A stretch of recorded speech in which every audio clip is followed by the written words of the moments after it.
ఏం చేస్తుంటారు? ఈ నవంబర్లో ఎలక్షన్స్ ఉన్నాయి కదా, ఎవరికి ఓటు ఇద్దాం అనుకుంటున్నారు? టీఆర్ఎస్ చెప్తాం అనుకుంటాను. అదే ఎందుకు?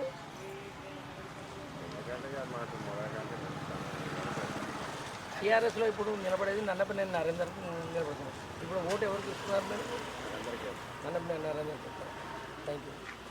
అదే శ్రీనివాస్ సార్ ఏరియా ఎక్కడ సార్? శివనగర్. ఇప్పుడు నవంబర్లో జరగబోయే ఎలక్షన్స్ గురించి ఓటు ఎవరికి ఇద్దాం అనుకుంటున్నారు? కేసీఆర్ కేసీఆర్. అదే ఎందుకు వేయాలనుకుంటున్నారు?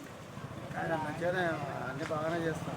అంటే మీకు తెలిసిన కొన్ని అభివృద్ధి పదాలన్నీ దాదాపుగా చేస్తాం. పింఛన్లు కానీ, రైతు బంధు కానీ, రైతు బీమా కానీ ఇవన్నీ ఇస్తాను కాబట్టి అట్లా చేద్దామని. ఎమ్మెల్యే నన్నపనేని నరేందర్ గురించి మేము మాట్లాడుతున్నాం. ఆయన కలిసారు పక్కా 100%. Thank you.